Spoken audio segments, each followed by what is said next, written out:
Hello everyone, welcome to Gupta classes. How are you all? I hope you all are good. So today's our topic is NCF 2005.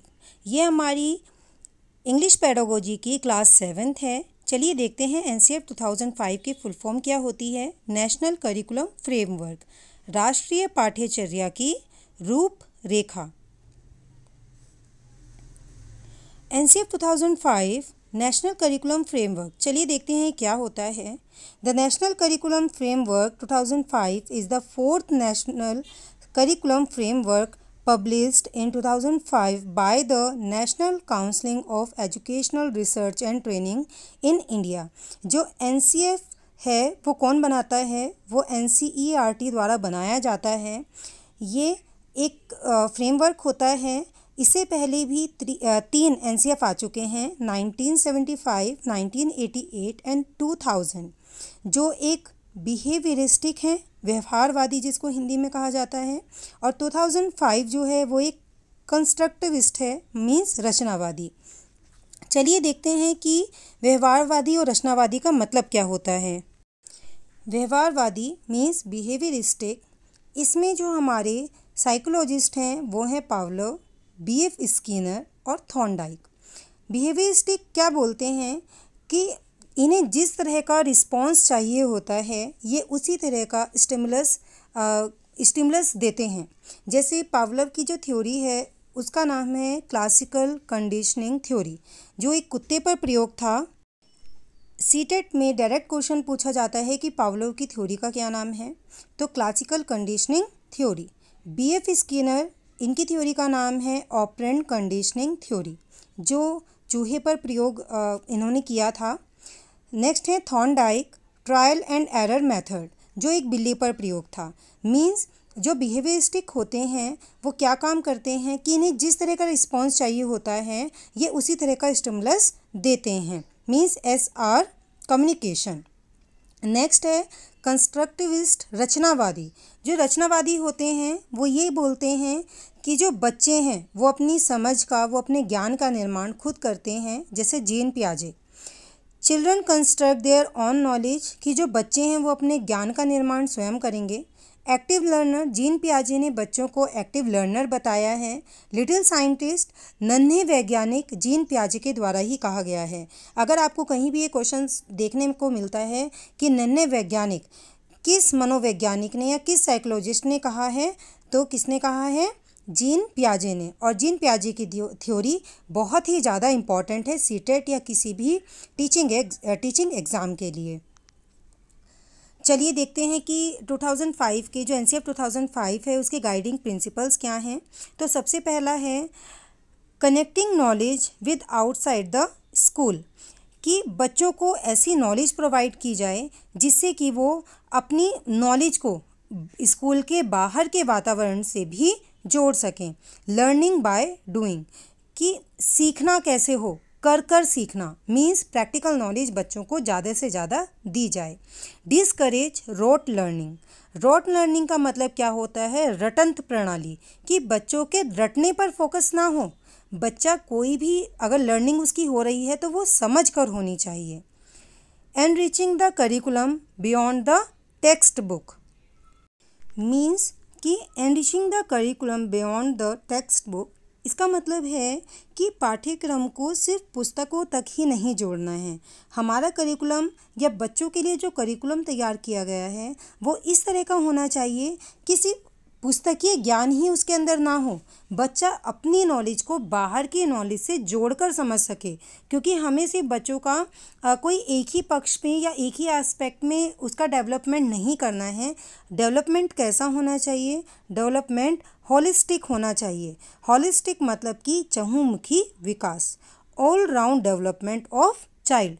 बच्चे का mental, physical, social, cultural, हर तरह का जो development है वो बच्चे का होना चाहिए. तो इसके लिए हमें करिकुलम को इस तरह से डिज़ाइन करना है कि सिर्फ बच्चा पुस्तकीय ज्ञान पर ही निर्भर ना रहकर उसका चहुमुखी विकास हो सके. इस तरह की लर्निंग बच्चे की होनी चाहिए. नेक्स्ट आता है आपका examination should be flexible and based on activity. हम ये मानते हैं कि जितने भी बच्चे होते हैं वो सब एक दूसरे से अलग होते हैं। मीन्स कि हर एक बच्चे में इंडिविजुअल डिफरेंसेस पाए जाते हैं। तो हर एक बच्चा ज़रूरी नहीं है कि वो लिखने में होशियार हो या कोई पढ़ने में होशियार हो। तो एग्ज़ामिनेशन को इतना फ्लेक्सिबल बनाया जाए कि सभी ही बच्चों का जो असेसमेंट है वो बहुत ही ईजीली और अच्छे से हो सके।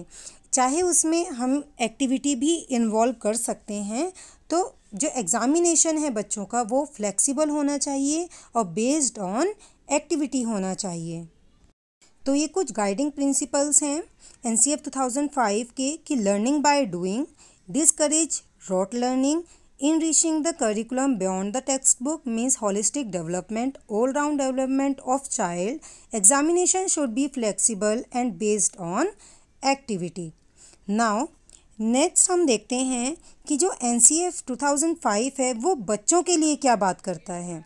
तो बच्चों के लिए क्या बात करते हैं कि लर्निंग विदाउट बर्डन। बच्चों की जो लर्निंग है वो विदाउट बर्डन होनी चाहिए। विदाउट बर्डन कैसे कि हम बच्चे को इतना फोर्स ना करें कि सिर्फ हम उसको पढ़ने पर ही फोकस करते रहें। वो बर्डन से बिल्कुल मुक्त होना चाहिए। मीन्स उसको पढ़ने में मज़ा आना चाहिए, उसको इन्जॉयमेंट होना चाहिए। उसको अगर वो कोई चीज़ समझ रहा है तो उसको वो चीज़ समझ में आनी चाहिए, ना कि उसको एज अ बर्डन वो लगे।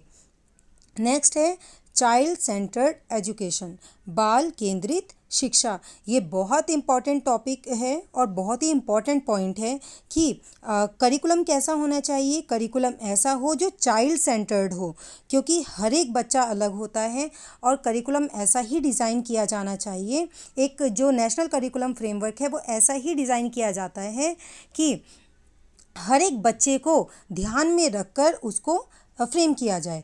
ऐसा ना हो कि हमने उसमें सारी की सारी एक्टिविटीज़ डाल दी हैं। तो हो सकता है वो कुछ बच्चों के लिए तो बेनिफिशियल हो लेकिन कुछ बच्चों के लिए ना हो। और ऐसा भी नहीं होना चाहिए कि उसमें सिर्फ थियोरेटिकल ही डाल दिया या कोई एक ही टॉपिक पर इतना ज़्यादा फोकस कर दिया है, किसी एक पर्टिकुलर सब्जेक्ट पर इतना फोकस कर दिया है। तो जो एजुकेशन है वो चाइल्ड सेंटर्ड होनी चाहिए। नेक्स्ट है आपका inclusive education. This is most important topic CTET के लिए। इंक्लूसिव एजुकेशन क्या होती है इसको हम एक अलग वीडियो में बहुत ध्यान से भी पढ़ेंगे, लेकिन चलिए यहाँ पर भी देखते हैं क्योंकि एनसीएफ 2005 स्टूडेंट्स के लिए इंक्लूसिव एजुकेशन की बात करता है। पहले क्या था कि जो डिसेबल चाइल्ड्स हैं उनको सभी बच्चों के साथ में पढ़ाया तो जाता था, लेकिन एक स्कूल तो एक होता था। इंटीग्रेटेड एजुकेशन थी पहले कि स्कूल तो एक होता था लेकिन उनके क्लासरूम अलग होते थे। लेकिन जैसे ही अगर बच्चा है तो उसकी जो एजुकेशन है मान लीजिए वो 12th तक ख़त्म हो जाती है, तो उसके बाद में जो डिसेबल चाइल्ड्स हैं उनको भी सोसाइटी के बीच में ही आना होता है। लेकिन जो बाकी बच्चे हैं वो उनको एक्सेप्ट ही नहीं कर पाते, क्योंकि वो उनसे कभी ऐसे बातचीत करने में या खेलकूद करने में कभी इन्वॉल्व ही नहीं हो पाते। तो फिर सरकार द्वारा ये नीति लाई गई कि इंक्लूसिव एजुकेशन होना चाहिए कि एक क्लास में डिसेबल चाइल्ड्स और नॉर्मल चाइल्ड्स सब एक साथ मिलकर ही शिक्षा ग्रहण करेंगे। नेक्स्ट एनसीएफ 2005 फॉर टीचर्स कि एनसीएफ 2005 टीचर्स के लिए क्या बात करता है। तो role of teacher is facilitator. एक टीचर का रोल सिर्फ टीचर ही नहीं होता। एनसीएफ में एक टीचर को एक फैसिलिटेटर माना गया है, मीन्स सुविधादाता। कि जो टीचर है वो बच्चों के ऊपर अपना हुक्म नहीं चलाएगा, वो उनको फैसिलिटेट करेगा, उनको सुविधाएं प्रदान करेगा। कहीं भी अगर बच्चा किसी भी टॉपिक में रुक जाता है, कहीं उसको कोई प्रॉब्लम हो जाती है, तो वहाँ पे जो टीचर है वो एक पाड़ का काम करेगा, मतलब कि उनको उस प्रॉब्लम से बाहर निकालने का काम करेगा।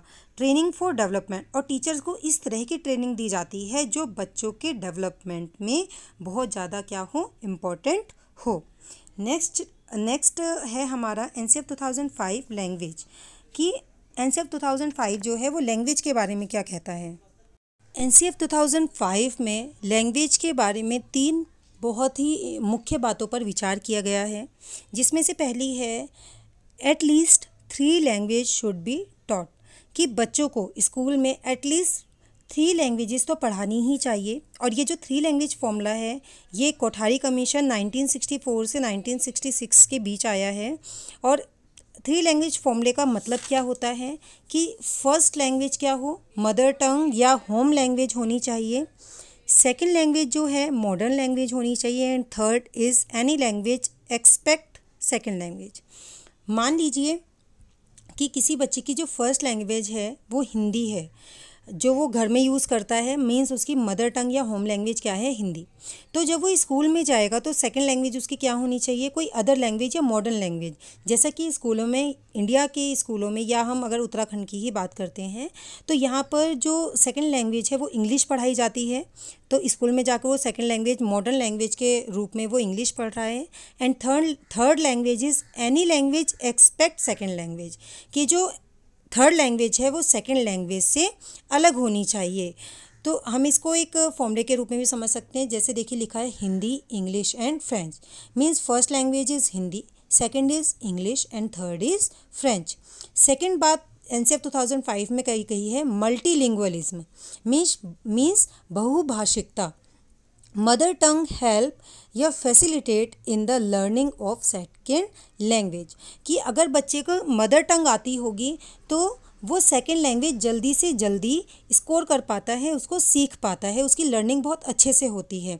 तो जो होम लैंग्वेज है या मदर लैंग्वेज है, मदर टंग है, वो बच्चे को हेल्प करती है और फैसिलिटेट करती है सेकेंड लैंग्वेज को सीखने में, क्योंकि स्कूल में जाकर उसको इतना अच्छा समझ में आएगा कि वो सेकेंड लैंग्वेज को बहुत इजीली सीख पाएगा। बच्चों की कंसेप्चुअल अंडरस्टैंडिंग बहुत अच्छे से होती है, मीन्स जो उनकी समझने की क्षमता है वो बहुत अच्छे से बढ़ती है। तो इंग्लिश पेडागोजी के लिए NCF 2005 में इतने ही टॉपिक आपके सफिशिएंट हैं। अगर आप इन टॉपिक्स को बहुत अच्छे से कवर अप कर पाते हैं तो आप इंग्लिश पेडागोजी के क्वेश्चंस को भी इजीली सॉल्व कर पाएंगे। तो चलिए एक बार रिवाइज कर लेते हैं कि हमने आज क्या क्या पढ़ा। तो जो मल्टीलिंगुअलिज्म है उसमें हमारी बहुत सारी भाषाएं इन्वॉल्व होती हैं। जैसे हमने 3 लैंग्वेज फॉर्मूला में ही पढ़ा कि बच्चों को एटलीस्ट स्कूल में 3 लैंग्वेजेस तो पढ़ाई ही जानी चाहिए, ये NCF 2005 कहता है। And third is mother tongue as medium of instruction, कि जो मदर टंग है वो एक ऐसा मीडियम होना चाहिए जो इंस्ट्रक्शन का काम करे। मीन्स अगर बच्चे को मदर टंग अच्छे से आती होगी और वो स्कूल में जाएगा तो अगर हम बच्चे को किसी भी तरह से इंस्ट्रक्ट करते हैं किसी टॉपिक से, किसी सब्जेक्ट से रिलेटेड, तो बच्चा उसको बहुत अच्छे से कवर अप कर पाएगा और उसको बहुत अच्छे से सीख भी पाएगा। तो स्कूल में 3 लैंग्वेज फॉर्मूला बहुत यूज़ होना ही चाहिए और किसी भी बच्चे की मदर टंग का मजाक नहीं उड़ाना चाहिए, चाहे वो कोई भी हो, क्योंकि बच्चा जिस एनवायरनमेंट से निकल कर आया है वो उसी अपनी होम लैंग्वेज के साथ में ही स्कूल में आएगा। तो सबसे पहले हमने देखा NCF और उसकी full form national curriculum framework, Hindi में बात करें तो राष्ट्रीय पाठ्यचर्या की रूपरेखा। उसके बाद हमने देखा कि जो NCF है वो NCERT बनाती है, इसमें व्यवहारवादी और रचनावादी कौन कौन से साइकोलॉजिस्ट हैं हमने वो देखा। देन हमने पढ़ा गाइडिंग प्रिंसिपल्स ऑफ NCF 2005। उसके बाद हमने देखा NCF 2005 for student, NCF 2005 for teacher and NCF 2005 language के बारे में क्या कहता है।